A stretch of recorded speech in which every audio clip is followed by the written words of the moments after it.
Okay, so The Shrouds by David Cronenberg. This is a tough one. So I love David Cronenberg. He's one of my favorite filmmakers. I've grown up loving his films. He's had quite a mad career. There are films that I love a lot more than others that he's done, and he's done some of my most favorite films and some fantastic films. He's done other films which I like and appreciate but don't quite hit the mark with me. But he's a very interesting filmmaker, and you do get exciting, fresh stuff from him. I'm giving this spiel because it is also hard for me to talk about this film, because I will say it's one of those films where I do think you do need to have a lot of time to think and process and take it in, and rushing into talking about it so quickly. I don't say that often, but there are some films that I've seen, especially from challenging filmmakers and challenging films, where sometimes it's a bit rash to say stuff. Sometimes you need to sit with it.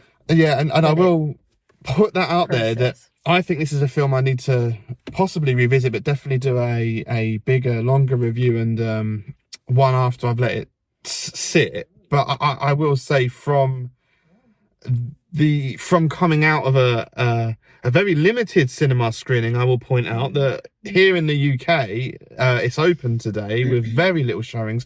Luckily, we have a little art house, Curzon Run Cinema in Milton Keynes, that no one seems to know about, because me and Rachel were the only people in this screening. Only two. And this is like release day here, and the first private screening. and the first screening of this film in Milton Keynes, and we're the only two people, which is actually quite sad. That is actually very sad and a shame. So very under publicized and under released film from a legendary filmmaker. But getting all that out aside, I'm very mixed on this film. I am finding it hard to. There's stuff I like about it, and it hit hard with me. Now I'm gonna let you talk and say your feelings, but there is going to be a difference, because I can resonate with some stuff in a way. So obviously, the film is quite personal to David Cronenberg, because he has lost his wife in real life, and you can tell there's a lot of him and going through that tragedy in this film. Vincent Cassel, who I love, he's an amazing actor that I have again enjoyed in, and I love Irreversible. It's one of my favorite films. He's amazing in that. La Haine is obviously a groundbreaking film for him.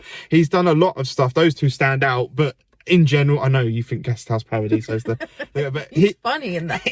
Well, ironically, I'm actually wearing an Irreversible t-shirt. Actually, I didn't even give that a thought. I'd actually bung this one on, but yeah.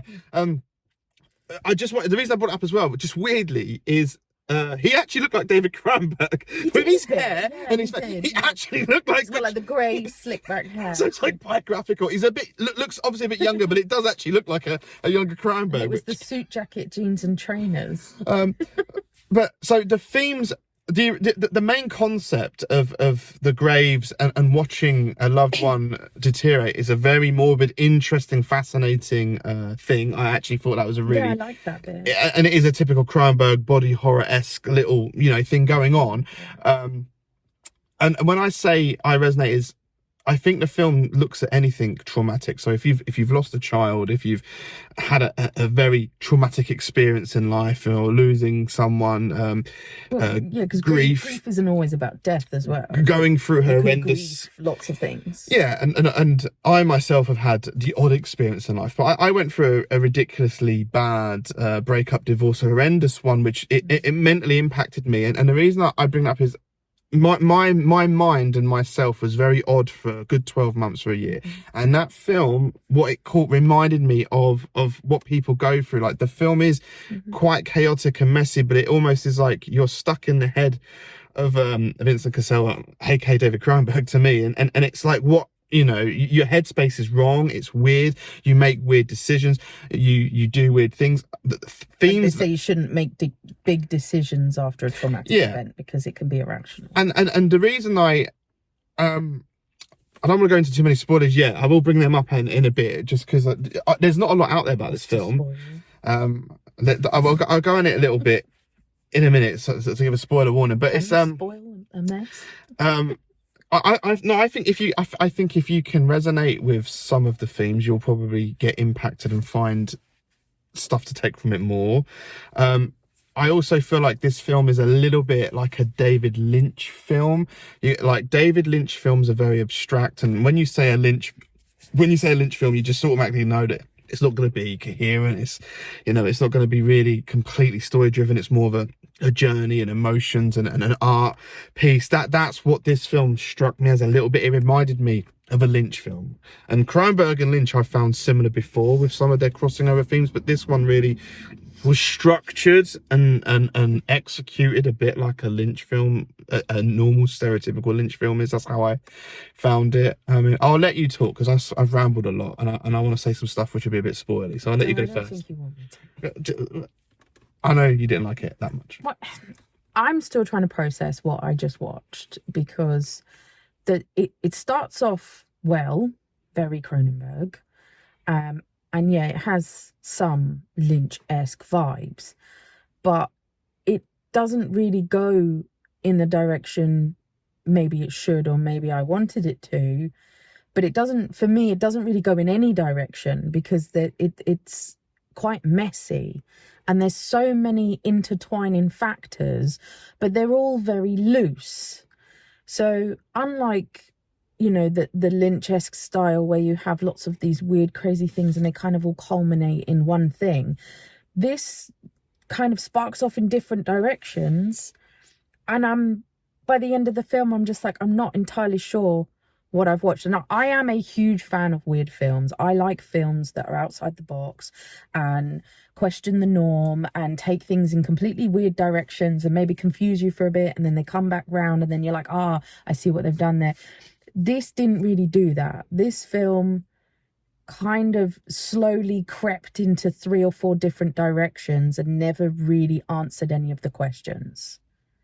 And I get the whole grief thing, and there was some messages there that I was getting, and I was like, okay, I can kind of see the insanity of it, but it just didn't really hit home. It didn't hit the mark for me, and I found myself by the end of the film very disappointed and not quite sure how to piece the bits together to make it make sense. Even in a weird, nonsensical way, it didn't gel well. It didn't mesh well. And it was almost like if you've knitted a scarf and then you pull the thread and then it just falls apart. It was that's what it felt like to me. So I will say there is some randomness to the film, and I think there is some strange and bizarre choices regarding plot points and story arcs. And I would say there are some little bits that may be a little bit out of place, but there is some positives for me. I found some interesting inventive filmmaking from an older filmmaker looking at technology affecting a younger generation, and there's like mobile device shots that's actually delivered in an interesting way I've not seen completely before, where someone's holding the phone and playing it out, and it sounds silly, but when you see these shots you'll know it's a little bit. It weird. It was weird, but that's what I liked. It was different and it was unusual, and it was giving us information that we've seen a million times in filmmaking and videos and media, but it was presented in a bit of a and that's hard to do these days. It's hard to present something different in a world that's just influxed with content creation. So I thought that was interesting. There is a kind of weird AI storyline, and it's strange coming from Megan to yesterday to this. Like the films seem to be quite influxed with well, it was and it wasn't though, because I don't want to say too much. No, I don't want to go into, but there was a theme of a slight, like, and things have changed a lot. Obviously, technology's advanced quickly, and new films, that products at a time are reflecting this change, and but they're all very similar. Like the tone and what they're trying to say is similar about this technology, which again I find interesting, but I will go into slight spoilers here, so if you've not seen it or you want to see it, I will start to go into spoilers where I just I picked up the film as he was very paranoid in it, and that was an interesting thing. It was paranoia was a theme. I myself can associate when you go through something traumatic, you start getting a bit paranoid. So what I got from it is from my own experiences. When you do go through something and you start having trust issues, you don't believe anyone, and anyone who says anything to you, you start unpacking and questioning. There was some scenes in that hit home to me where he's looking, he doesn't have to believe it, you don't know if to do all this to believe it, you unpack everything anyone says. With a slight difference. Yes, because I get what you're saying, and he was becoming very paranoid, but that wasn't until after certain things were found out. That wasn't like, he wasn't paranoid in their relationship. The whole No. premise was they had this wonderful relationship, and But she dies and he's I'm not talking about distraught. just a relationship. The theme of paranoia comes from very early on when the graves are smashed. Yeah. It's the theme. He was paranoid about, why is my stuff tampered with? Why is my brother-in-law saying these things? Why is this? He was paranoia. Every single It does have a person. theme of paranoia, but it doesn't really go anywhere. Well, it does, because to me it does, because the paranoia means that you're never going to get an answer. Again, I resonate that sometimes you don't get an answer. Something's either true or it's not, whether you're paranoid or not. But sometimes you will never know. Like, you don't, like, I have things in my life I still don't really know, and I will never get an answer for. I won't. So that, I found that impactful, because you have to learn to live with that, and it's hard to let go of stuff. And that film, it's the theme. It's the theme of the film. Also, I got a strong sense of guilt, and the ending of the film where he's kind of trying to move on. Is he moving on? It does, to me, it was a very symbolic message of guilt about not being able to let go of a spouse that's died and doing the right thing. There was a heavy, and these are the themes I did expect and found interesting from a film about grieving and moving on, and they go hand in hand, the guilt, the paranoia, and it's a hard one. If you like Cronenberg and Lynch, I do recommend it. I don't think it's one of Cronenberg's best, but I do think it's a very personal film, and there is some weird acting in it, but that is, to me, Cronenberg's direction. And I do think I'm torn. I am torn. It can come across a bit bad in a way, but at the same time, I actually feel like it's also a bit of a realistic portrayal, because when you're in a weird state of mind in real life, you can be a bit zoned out and a bit weird. So I do think the direction is that they were portraying a little bit of a, and you're kind of seeing the world through the character, Vincent Castell's character's eyes. So I feel like he is seeing things in a bit of a distorted way. So I am torn. I'm on the fence about that. There were some scenes in that where the dialogue was very forced. The dialogue in some of it did not feel well written or well acted. I can't explain it, but there were just some scenes in that where even I was sat there, and I can be a socially awkward person sometimes, and even I was sat there and I was a bit like, what? Well, but he does. Cronenberg is good at doing uncomfortable scenes, and he does tackle sexual scenes quite realistically as well, which that was really annoying. When I've grown up with films, they are a bit more in your face now, but they were having the weirdest conversation. Our older films are they're quite unrealistic. Cronenberg is always, because, and to be honest with you, there is a sex scene in that where there were shots and exact shots that mimicked scenes from Crash. Yeah. I mean, the framing, the lighting, it was almost like they've lifted that from Crash and put in the Cronenberg Crash, the one with less interesting dialogue. But I will say Crash is a better film. Crash is an amazing film, but James Spader, he's obviously taking themes from them, but I need to sit on it.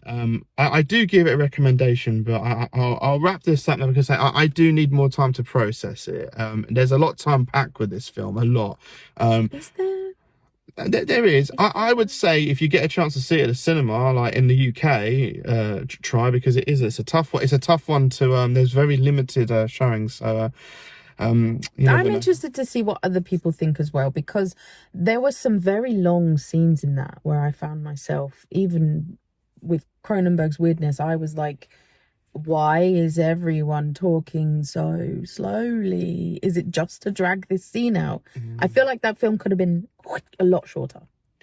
It was a lot punchier, a bit more film, but I do like I would have liked more tension, more.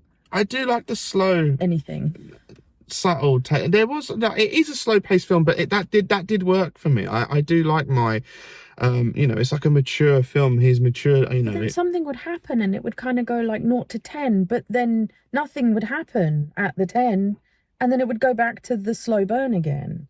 There was never really any payoff for this film. There was never any, oh my God. Do you know what I mean? It's a film we need to return to. Yeah. I might fall asleep if I watch it again. I recommend it.